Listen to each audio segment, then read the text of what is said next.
Hello दोस्तों, साथियों नमस्कार। आप सभी लोगों का मेरे यूट्यूब चैनल पर बहुत बहुत स्वागत है।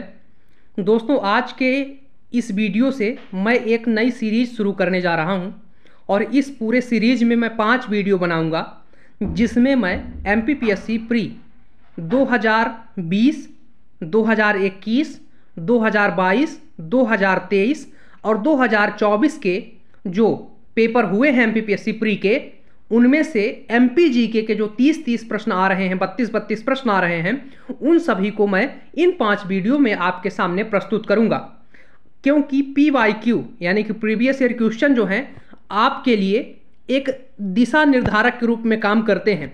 ठीक उसी तरीके से जब आप कहीं किसी रास्ते में किसी यात्रा पर जाते हैं तो आप देखते हैं आपको साइड आइड में साइन बोर्ड लगे होते हैं और उस पर लिखा होता है, मान लीजिए आप इंदौर से उज्जैन आपको जाना है और आप जा रहे हैं, आप रास्ता भटक गए हैं, आपको नहीं पता है किधर से जाना है, आप साइन बोर्ड देखते हैं, लिखा हुआ है कि उज्जैन जाने के लिए आप जो है तो बाएं तरफ मुड़िए या दाएं तरफ मुड़िए या यहाँ से 50 किलोमीटर दूर है। तो क्या होता है, वो साइन बोर्ड आपको एक दिशा देते हैं कि इस दिशा में आपको जाना है। इसी तरीके से जो आपका पीवाईक्यू होता है, इसी तरीके से जो आपका पीवाईक्यू होता है वो भी आपके लिए एक दिशा निर्धारक के रूप में कार्य करता है। जब आप पीवाईक्यू प्रश्न सॉल्व करते हैं तो आपको समझ में आता है कि हमें किस टॉपिक को कितना कैसे पढ़ना है और किस टॉपिक में हमें कितना समय देना है और किस टॉपिक से कैसे प्रश्न आ रहे हैं। इन सभी प्रकार की जो दिशा निर्देश हैं वो आपको पीवाईक्यू से पता चलते हैं। तो इसलिए मैंने यह डिसाइड किया है कि 5 वीडियो में, यह वीडियो जो है तो 2023 में जो एमपीपीएससी प्री में एमपीजीके के प्रश्न आए थे उससे संबंधित 30 प्रश्न हैं इस वीडियो में। अगला वीडियो जो आएगा उसमें 2024 के प्रश्न होंगे, उसके बाद जो वीडियो आएगा उसमें 2021 के, उसके बाद जो वीडियो आएगा 2022 के और 2000, फिर उसके बाद जो है तो इसी तरीके से 20 तक जो है तो हम पूरा कंप्लीट करेंगे। तो अगर आप लोग इस वीडियो के नीचे कमेंट करते हैं कि हाँ सर हम इंटरेस्टेड हैं, हमें 5 के 5 साल के आप पूरे पीवाईक्यू करा दीजिए, तो मैं आगे का वीडियो बना पाऊंगा। नहीं तो क्या होता है कि अगर आप इंटरेस्टेड नहीं रहेंगे तो हमें बनाने में जो है तो उतना उत्साह, उतना आनंद नहीं आता और हम जो है तो वीडियो उस तरीके के नहीं बना पाते हैं। तो इसी बात के साथ आइए हम लोग जो है तो वीडियो को शुरू करते हैं और देखते हैं कि 2023 में एमपीपीएससी प्री में एमपीजीके से कौन कौन से प्रश्न आए हैं। तो सबसे पहले प्रश्न की बात करें तो पहला प्रश्न है हमारा यहां पर कि वर्ष 1948 में बघेलखंड एवं बुंदेलखंड को जोड़ करके कौन सा प्रदेश बनाया गया था। तो इसका आंसर है विंध्य प्रदेश, जो आपका मध्य प्रदेश है। मध्य प्रदेश को क्या किया गया था कि ABC 3 पार्ट में डिवाइड किया गया था 1956 से पहले, और इसमें कई सारी जो है तो अलग अलग जगह जैसे बघेलखंड, बुंदेलखंड जैसी रियासतें थी 1948 में, 47 में, 46 में या उससे के पहले भी। तो 1948 में बघेलखंड और बुंदेलखंड को दोनों को ऐड करके और पूरा ये जो विंध्य प्रदेश है वो बना दिया गया था। तो 1948 में बघेलखंड बुंदेलखंड दोनों को जोड़ करके विंध्य प्रदेश बनाया गया। इसके बाद आइए हम लोग आगे चलते हैं दूसरे प्रश्न पे। और ये बता दें, पहला प्रश्न जो है आपका यूनिट नंबर जो 3 है आपकी मध्य प्रदेश का भूगोल, वहां से मध्य प्रदेश का जो गठन वाला पार्ट है वो टॉपिक है, वहां से ये प्रश्न आया हुआ है। तो आपको क्या करना है, अभी तक हम लोग कैसा पढ़ते हैं कि जो जिले बनाए गए 1956 में और 1956 के बाद और आज तक यानी कि 2023-24 तक जो जिले बने उनको पढ़ते हैं हम कि कब कब बने और किन किन जिलों से अलग होकर बने। लेकिन हम 1956 के पहले का मध्य प्रदेश का जो गठन है वो थोड़ा सा कम पढ़ते हैं, कम ध्यान देते हैं, तो हमें उसको भी ध्यान देना है क्योंकि ये प्रश्न आपको वहीं से आया है। इसके बाद दूसरे प्रश्न पे चलते हैं। दूसरा प्रश्न है मध्य प्रदेश राज्य नीति एवं योजना आयोग की रिपोर्ट 2023 के अनुसार किस जिले में बहुआयामी गरीबी में सुधार देखा गया है। तो इसका आंसर है अलीराजपुर। वैसे भी आप जानते हैं मध्य प्रदेश का सबसे ज़्यादा गरीब और सबसे ज़्यादा अशिक्षित जिला अलीराजपुर है। तो अगर बहुआयामी गरीबी है वहाँ पे तो कौन सा जिला सुधार करने का प्रयास करेगा, जो पहले से बिगड़ा हुआ है। तो अलीराजपुर क्या है कि सुधार कर रहा है। अब यहाँ पे हमें ध्यान क्या देना है कि ये देखिए रिपोर्ट किसकी है, राज्य नीति एवं योजना आयोग की। तो क्या देखना है हमें कि मध्य प्रदेश से संबंधित अगर कोई रिपोर्ट आती है, कोई सूचकांक आता है, चाहे वो राष्ट्रीय स्तर की एजेंसी से आए चाहे राज्य स्तर की एजेंसी से आए, उसको हमें क्या करना है, याद करना है। इस तरीके के प्रश्न जो है तो बन सकते हैं। इसके बाद आगे चलते हैं और प्रश्न तीसरा देखते हैं। तीसरा प्रश्न है व्यवसाय सुधार कार्य योजना बिजनेस रिफॉर्म एक्शन प्लान 2020 के लिए राज्यों के मूल्यांकन में मध्य प्रदेश का प्रदर्शन कैसा रहा। इसमें 4 श्रेणियों में प्रदर्शन नापा जाता है किसी भी राज्य का। जैसे कि बिजनेस स्टार्ट करने के लिए जो भी अवसंरचना चाहिए, इंफ्रास्ट्रक्चर चाहिए, जब राज्य उन इंफ्रास्ट्रक्चर को डेवलप कर लेता है या नहीं डेवलप कर पाता है या डेवलपिंग प्रोसेस में है, इसके लिए 4 टर्म यूज किए जाते हैं। एक टर्म होता है अचीवर, एक टर्म होता है अंडर अचीवर, एक टर्म होता है टॉप अचीवर। तो इस तरीके के जो है तो टर्म यूज किए जाते हैं किसी भी स्टेट के लिए बिजनेस के पर्पज से। तो मध्य प्रदेश को कौन सा दर्जा प्राप्त है, यानी कि अंडर अचीवर में है मध्य प्रदेश, यानी कि अभी बुनियादी जो अवसंरचना है उद्योग के लिए, व्यापार के लिए वो नहीं कर पाया है, या फिर टॉप अचीवर है यानी कि बुनियादी संरचना बहुत अच्छे से उसने डेवलप कर लिया है, बना लिया है, या फिर मध्य प्रदेश को इसमें रेटिंग ही नहीं दी गई, या फिर मध्य प्रदेश इसमें अचीवर है यानी कि अभी उसने कुछ पैमाने पर जा करके अवसंरचना को डेवलप कर लिया है। तो इसका आंसर है 4। मध्य प्रदेश जो है तो अभी अचीवर की श्रेणी में है, अचीवर का दर्जा प्राप्त है। यानी कि 2 बिजनेस रिफॉर्म जो प्लान है उसमें एक्शन प्लान है 2020 में आया, उसमें मध्य प्रदेश को अचीवर श्रेणी का दर्जा प्राप्त है।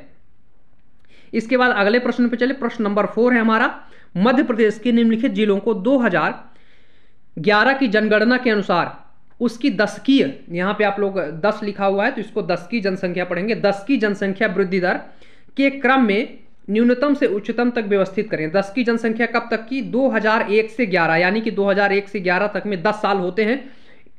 इन 10 सालों में कौन सी जिले की जो जनसंख्या है वो बढ़ी है, कौन सी जिले की घटी है, इसको न्यूनतम से उच्चतम स्तर की ओर व्यवस्थित करना है। यानी कि सबसे पहले हम उस जिले का नाम लिखेंगे जो पिछले 10 सालों में सबसे कम जनसंख्या वृद्धि वाला जिला होगा। फिर उसके बाद अगला जिला वो लिखेंगे जो उससे थोड़ा ज़्यादा जनसंख्या वृद्धि दर करेगा, फिर उससे थोड़ा ज़्यादा, फिर सबसे ज़्यादा जो है तो जनसंख्या वृद्धि करने वाले जिलों को लिखेंगे, यानी कि न्यूनतम से उच्चतम की ओर। तो इसका जो आपका आंसर है वो बी नंबर है, यानी कि कौन सा सही इसका क्रम है? अनूपपुर सबसे कम अनूपपुर में है, फिर उसके बाद बैतूल में सबसे कम जनसंख्या वृद्धि दर है, फिर छिंदवाड़ा में है, फिर जाकर के मंदसौर में है।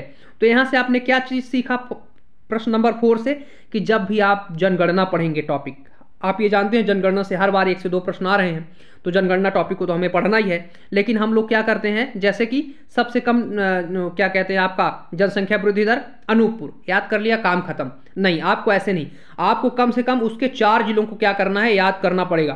क्योंकि इस तरीके के प्रश्न आपको, जैसे ये प्रश्न नंबर 4 है, इस तरीके के प्रश्न अगर आपके पास आ गए और आपने डाटा को बड़े डीप में बड़े अच्छे से याद नहीं किया तो आपसे प्रश्न नहीं बनेगा। तो 4 जिलों को कम से कम क्या करेंगे, हम लोग याद करेंगे और उनको क्रम से अच्छे से याद करना पड़ेगा। तो जनसंख्या को आप अच्छे से पढ़ेंगे। इसके बाद 5वें प्रश्न पे चलते हैं। 5वां प्रश्न है, टांटिया मामा आर्थिक कल्याण योजना का उद्देश्य क्या था? अब देखिए यहाँ पे आर्थिक कल्याण लिखा हुआ, यानी कि कुछ न कुछ आर्थिक कल्याण से संबंधित योजना रही होगी। और दूसरा चीज क्या है, टांटिया मामा एक आदिवासी थे, तो यानी कि ये योजना आदिवासियों के लिए ही रही होगी। 2 चीज तो हम प्रश्न से समझ गए।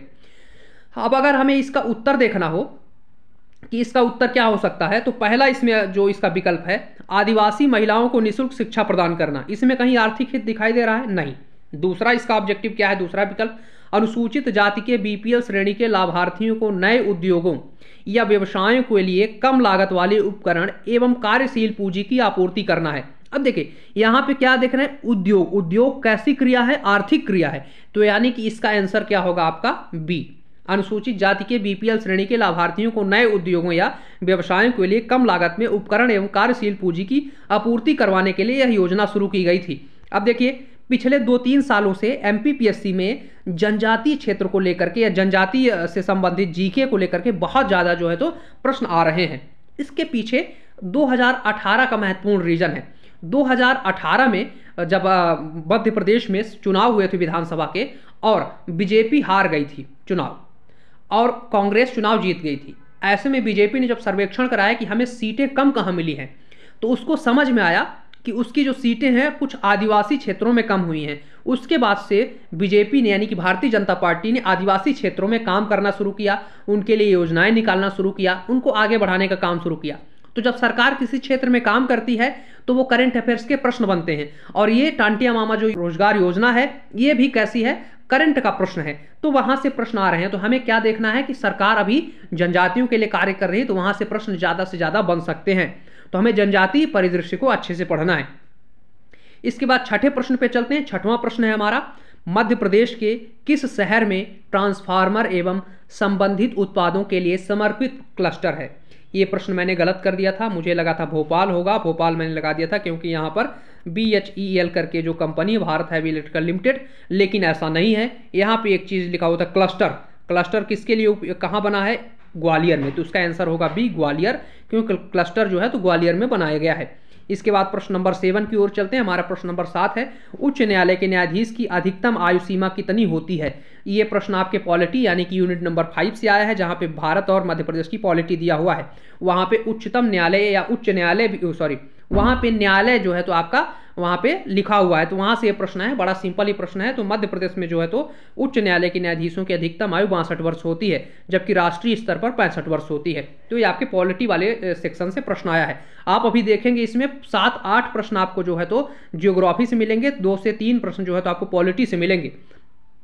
तो इस तरीके से हमें पॉलिटी पर भी ध्यान देना है। इसके बाद 8वां प्रश्न है हमारा, भारतीय संविधान के किस संशोधन द्वारा नगर पालिका कानून को अद्यतन बना दिया गया, यानी कि उसे कानूनी रूप दे दिया गया और वो अब हमेशा के लिए बना रह जाएगा?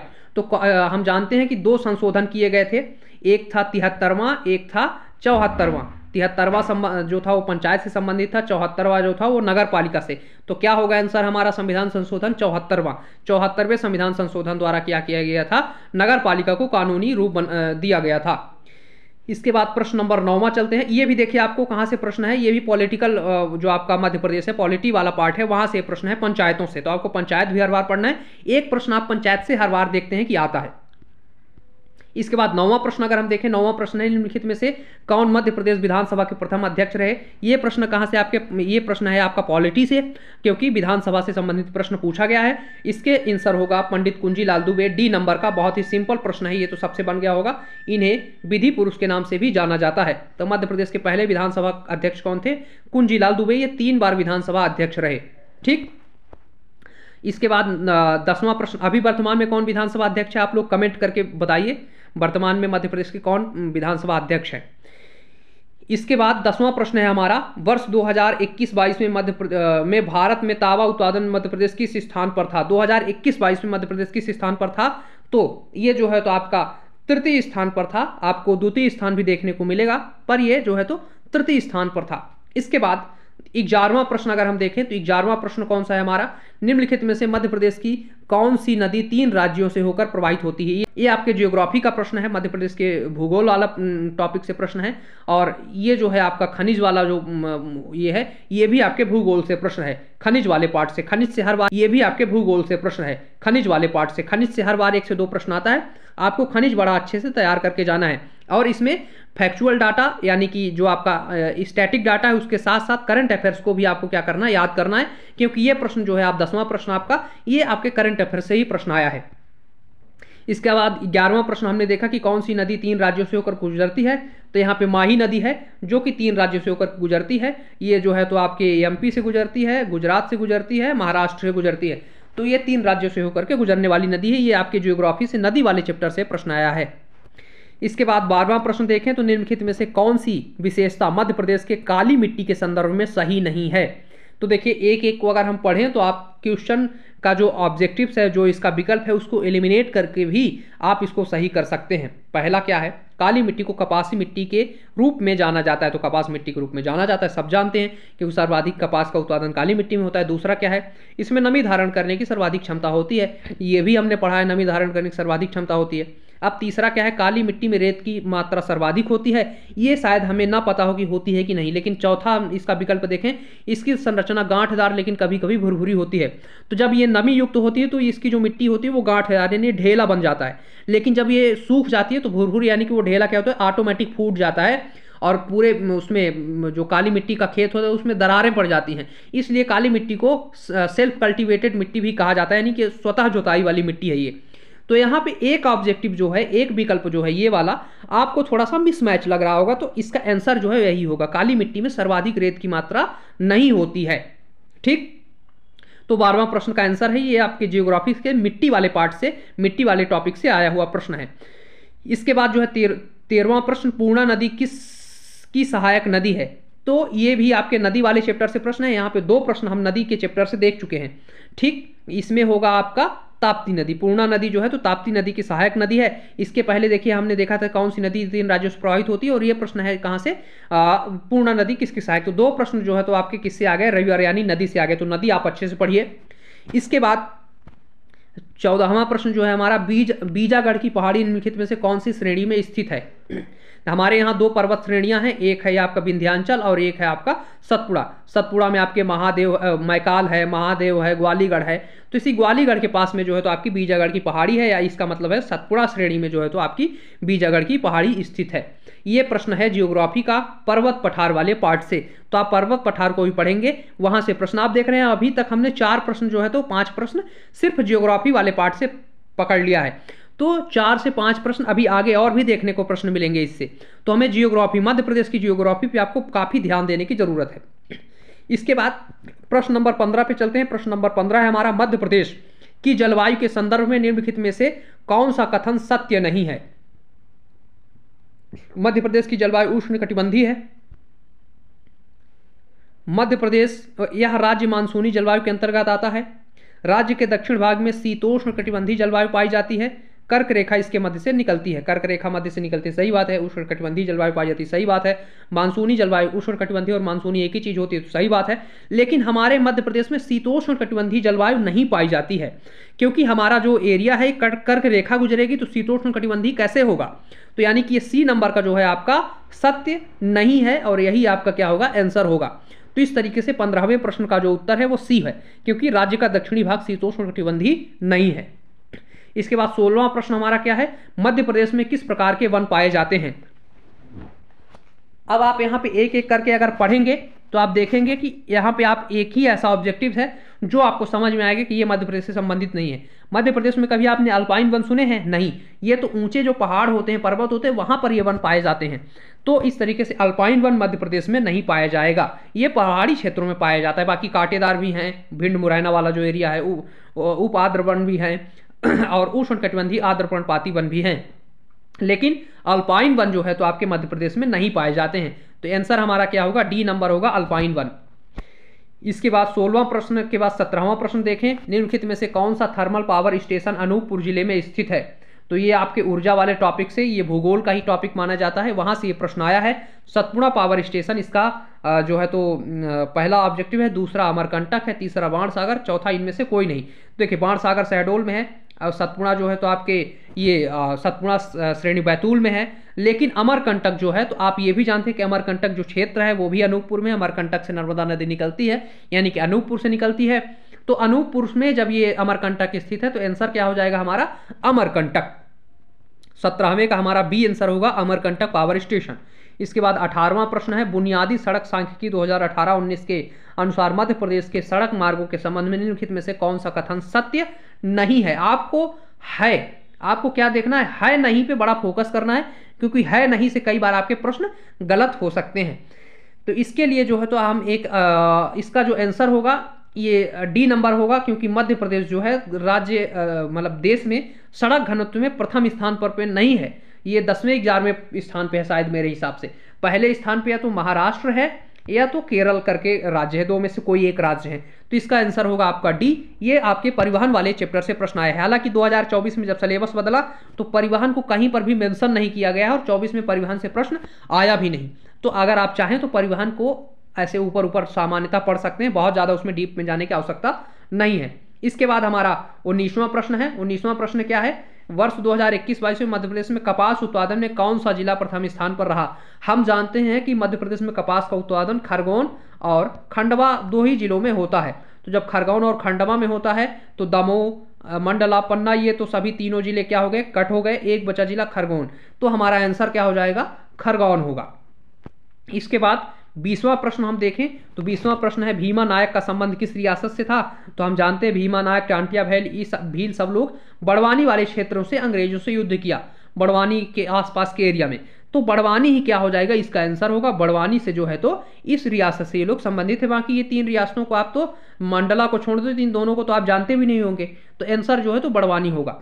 इसके बाद 21वें प्रश्न की ओर चलें। 21वां प्रश्न है, जनजाति नेता सीताराम कंवर एवं रघुनाथ सिंह मंडलोई अंग्रेज विरोधी क्रांति में कब शामिल हुए? तो ये लोग शामिल हुए 1857 की क्रांति में। कब हुए? 1857 की क्रांति में मध्य प्रदेश में अंग्रेजों के विरोध में इन लोगों ने क्या किया? अपना भी योगदान दिया। अब देखिए, मध्य प्रदेश काफी लंबे समय से यानी 3-4 साल से जनजाति क्षेत्रों से काफी प्रश्न पूछ रहा है। तो हमें क्या करना है, जनजाति क्षेत्र से जो है तो प्रश्नों को ज़्यादा से ज़्यादा पढ़ना है। खासकर कुछ महत्वपूर्ण टॉपिक हैं, जैसे कि मध्य प्रदेश के जो जनजाति व्यक्तित्व हैं, जनजाति आपके जो व्यक्तित्व हैं उनको याद करना है। मध्य प्रदेश के जनजातियों द्वारा जो है तो स्वतंत्रता आंदोलन जो रहा हमारा 1857 से लेकर के 1947 तक, उसमें उनका जो योगदान रहा उसको हमें क्या करना है, अच्छे से पढ़ लेना है। यहाँ से कई सारे प्रश्न जो है तो आपको देखने को मिलते हैं। इसके बाद 22वां प्रश्न देखें तो सागर के आंचलिक क्षेत्र में दिवाली के अवसर पर कौन सा नृत्य किया जाता है? ये कला एवं संस्कृति जो आपका टॉपिक है और यूनिट 2 के अंदर मध्य प्रदेश में, वहां से ये प्रश्न आया है और इसका आंसर होगा मांडल्या नृत्य। क्या होगा? मांडल्या जो है तो नृत्य इसका आंसर होगा। तो आपको सांस्कृतिक परिदृश्य भी मध्य प्रदेश का अच्छे से पढ़ के जाना है। 2-3 प्रश्न जो है तो यहाँ से भी आपको देखने को मिलते हैं। इसके बाद पर्यटन स्थल पे आ गए हम लोग। पर्यटन स्थल से प्रश्न आया था, चित्रकूट धाम स्थल को किस अन्य नाम से जाना जाता है? तो ब्रह्मपुरी के नाम से जाना जाता है। मैंने जगतपुरी लगाया था, मेरा मिस्टेक हो गया था।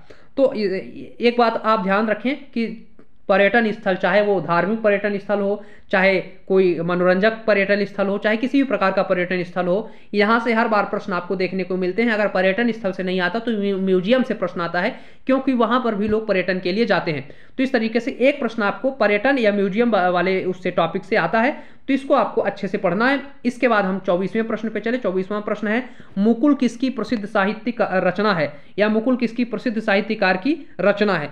तो ये रचना है आपके सुभद्रा कुमारी चौहान की। सुभद्रा कुमारी चौहान हमारे मध्य प्रदेश की वरिष्ठ कवियत्री रही, बड़ी प्रसिद्ध रही। उनकी रचना है क्या? मुकुल। इसके अलावा उनकी त्रिधारा है, सभा के बिखरे खेल हैं, कई सारे इस तरीके की उनकी प्रमुख रचनाएं हैं। देखिए, ये 30 प्रश्नों में 3 से 4 प्रश्न आपको साहित्यकारों से देखने को मिलेंगे। तो आप क्या करेंगे, 24-25 के लिए एमपीपीएससी प्री के लिए आप साहित्यकारों को अच्छे से पढ़ेंगे, क्योंकि 1 से 2 प्रश्न आपको जरूर यहाँ से मिल सकते हैं। इसके बाद 25वां प्रश्न देखें, दीवार पर मिट्टी से बनाई जाने वाली नोह डोरा अलंकृति किस जनजाति की विशेषता है? तो ये है गोंड की विशेषताएं। गोंड जनजाति के लोग जो हैं दीवारों पर मिट्टी से एक अलंकृति बनाते हैं, नोह डोरा, जिसमें वो जीव जंतु या किसी भी प्रकार की कलाकृतियों को उकेरते हैं मिट्टी से, ना कि कोई पेंट यूज करते हैं, ना तो कुछ भी, मिट्टी से वो लोग बनाते हैं। तो इस तरीके से 25वां प्रश्न का आंसर हो गया आपका गोंड। और आप जनजाति को तो मैंने पहले ही बताया है कि खासकर आपको पढ़ना है, चाहे उसकी कला हो, संस्कृति हो, खान पान हो, रहन सहन हो, उसके वस्त्र हो, उसके विवाह हो, इस तरीके की जनजातियों संबंधित सब चीज़ें क्या करना है, हमें पढ़ना है। जनजातियों से प्रश्न हर बार बन रहे हैं। अब जो है तो 10वीं यूनिट भी जुड़ गई है 2024 से, तो अब तो 10-12 प्रश्न जो है तो आपको जनजाति से जरूर देखने को मिलेंगे। इसके बाद 26वें प्रश्न की ओर चलें। 26वां प्रश्न है, ऐतिहासिक मतंगेश्वर मंदिर कहाँ स्थित है? अब ये देखिए, एक और पर्यटन स्थल या हम कहें मंदिर से प्रश्न जो है तो यहाँ पे देखने को मिला। ये इसका आंसर है खजुराहो। खजुराहो में चंदेल राजाओं ने मंदिर बनवाया थे, बहुत सारे मंदिर बनवाए, उसमें से एक मतंगेश्वर मंदिर भी था जिसको उन्होंने बनवाया था। तो देखिए, अभी हमने चित्रकूट का नाम देखा था और अब यहाँ पे मतंगेश्वर मंदिर के बारे में देखा। तो यहाँ पे धार्मिक पर्यटन स्थल के बारे में ये जो है तो प्रश्न आपके बन रहे हैं। इसके बाद जो है तो 27वां प्रश्न देखें, रामचंद्रिका किसकी प्रसिद्ध रचना है? ये देखिए, फिर से साहित्यकार से दूसरा प्रश्न। अभी सुभद्रा कुमारी चौहान का आया था, अब ये आ गया तो केशव दास की रचना है। किसकी रचना है? केशव दास की रचना है रामचंद्रिका। इसके बाद अब चलते हैं 28वें प्रश्न की और 28वां प्रश्न है, बालकृष्ण शर्मा नवीन ने 2 काव्य प्राणार्पण और आत्मोत्सर्ग किस पर लिखे? तो उन्होंने 2 अपने जो काव्य हैं गणेश शंकर विद्यार्थी पर लिखे हैं। ये प्रश्न थोड़ा टफ था, लोगों से नहीं बना होगा क्योंकि ये कहीं पढ़ने को नहीं मिला था। हमने तो माखनलाल चतुर्वेदी लगाया था, लेकिन हमारा मिस्टेक हो गया था। इसका आंसर है गणेश शंकर विद्यार्थी। इसके बाद 29वें प्रश्न को देखें। 29वां प्रश्न है, स्वतंत्रता आंदोलन में निवाड़ी जिले की थौना लोहारी गोलीकांड की घटना कब हुई थी? तो देखिए, हमारे यहाँ मध्य प्रदेश में बहुत सारी इस प्रकार की छोटी छोटी घटनाएं हुई हैं जिनसे प्रश्न आता है। जैसे कि मान लीजिए, आपका मध्य प्रदेश का जलियांवाला हत्याकांड के नाम से किसे जाना जाता है। इसके अलावा मध्य प्रदेश में महाजन गोलीकांड क्या है, सराफा कांड क्या है। इस तरीके के कई सारे जो है तो छोटे छोटे जो है तो हत्या हुई लोगों की, माने कि उनके अंग्रेजों द्वारा हमारे क्रांतिकारियों को अलग अलग जगह पे मारा गया। तो वहाँ से जो है तो प्रश्न हर बार एक आध प्रश्न आपको देखने को मिल जाता है, तो आपको इसको भी ध्यान रखना है। तो 29वें प्रश्न का हमारा आंसर होगा सी 1939। 1939 में जो है तो यह घटना हुई थी निवाड़ी जिले में। इसके बाद तीसरा और अंतिम प्रश्न है, कोई विधेयक धन विधेयक है या नहीं, इसका निर्णय राज्य में कौन करता है। तो जिस तरीके से केंद्र में लोकसभा का अध्यक्ष करता है, उसी तरीके से विधानसभा में विधानसभा का अध्यक्ष जो है ये डिसाइड करता है कौन सा विधेयक धन विधेयक है, कौन सा विधेयक धन विधेयक नहीं है। तो इस तरीके से हमने इस वीडियो में एमपीपीएससी प्री 2023 के एमपीजीके से संबंधित जो 30 प्रश्न आए थे उसको हमने देखा। अगले वीडियो में हम लोग 2024 के जो प्रश्न आए हुए होंगे प्री में, उनको हम देखेंगे एमपीजीके से संबंधित जो प्रश्न होंगे। तो अगर आप चाहते हैं कि मैं अगला वीडियो बनाऊं, उसके बाद 2022, 21, 20 के भी वीडियो डालूं, तो इसके लिए आप लोग कमेंट बॉक्स में कमेंट करें कि सर जो है तो मैं आगे की वीडियो देखने के लिए इंटरेस्टेड हूं, प्लीज़ आप जो है तो वीडियो को डालिए, क्योंकि जब आपके कमेंट आएंगे तो हमारा जो है तो उत्साह बढ़ेगा, तो हम जो है तो आगे काम करने के लिए ज़्यादा अग्रेसित होकर के काम करेंगे। तो इसी तरीके के अन्य वीडियोस को देखने के लिए आप सभी लोग मेरे चैनल को सब्सक्राइब कर लीजिए तथा बेल आइकन को क्लिक कर दीजिए। धन्यवाद।